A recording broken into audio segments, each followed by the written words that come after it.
Terry out in Langhorne Townhome. Scope of work's going to be just kind of backyard cleanup, trimming back. We've done work for her in the past, and she is a snow customer, so I'm starting in the backyard. It's kind of like a little bit of a time-intensive, tedious job, I would say, because you got the stones. So weeding out of the stones here, best bet's really just get some gloves on and kind of move the rock around and pull the weeds. You can string trim some, but try to pull the best you can, what you can, and then I would blast the area with some type of a killer spray when you're done. So that's this little section. Then moving over to here, I mean, generally overall, just trying to use your judgment to clean up the backyard and get it looking good.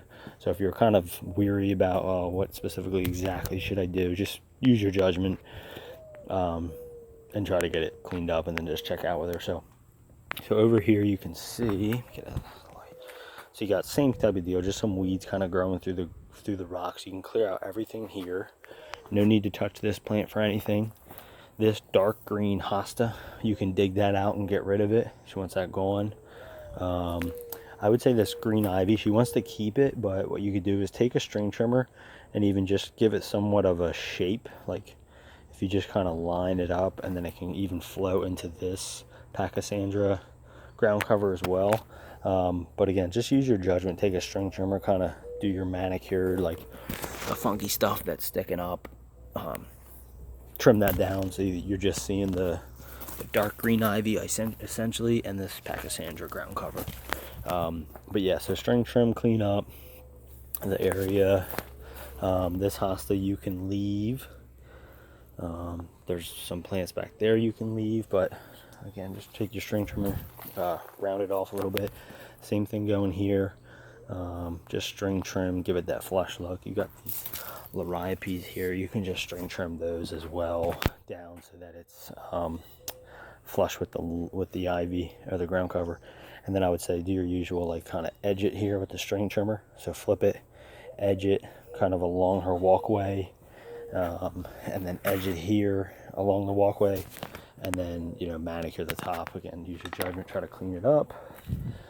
This tree actually, not the maple underneath, the red one, but the green one above it, you can take hedge clippers and just kind of trim it back.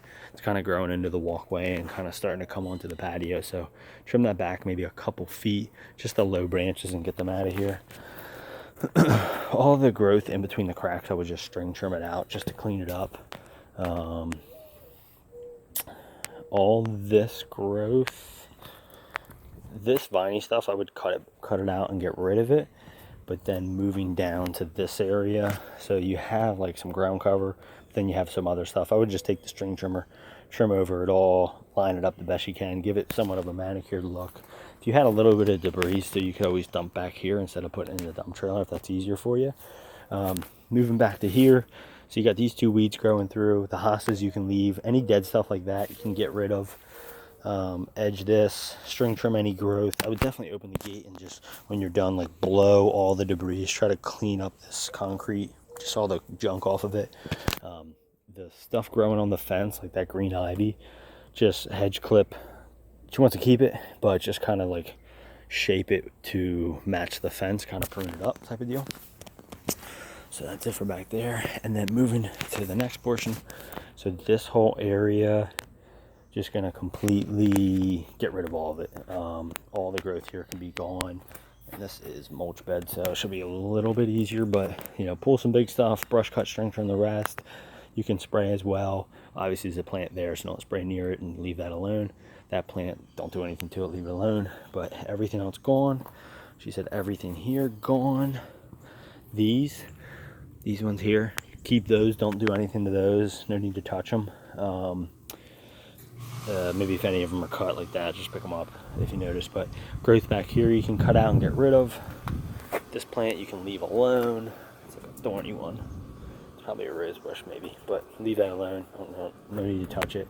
If anything, maybe like hand snip the one that's just sticking out. All this growth you can clear out all of it. Leave this rose here. Clear out all this growth. Again, this is mulch, so it shouldn't be horrible. Clear out all this growth. All this completely clear clear it all out, clear it all out. Doesn't want to keep anything except this flowery plant here. This flowery plant kind of here. This is a weed, and get rid of it. The rest of it you can just cut out and get rid of. Cut out and get rid of all this. Starts to get a little bit less bad up here. You can leave this alone. Just weed out all this area. Daylilies you can leave alone, but all the little weeds you can cut out. This one I would keep. I'd probably just leave this one alone. It's like a clematis or something growing out of the plant. Maybe just try to, it's in the plant, so you can just maybe push it more into the bed so it's off the walkway. But clear out all the growth in there. Flowery plant there. I think that's actually from that. Leave that alone. And up here it's not too bad. If there's any weeds that pop up from when we come out, just do a light weeding and clean up. So that's pretty much all of it in the back. And then in the front, the only things you wanted done, I'll probably price it separate too, so just check your notes. But digging out these Liriope, there's 1, 2, 3, 4, and 5. Just dig them out. Don't cut them down, just completely dig them out. You want them gone. And that's it.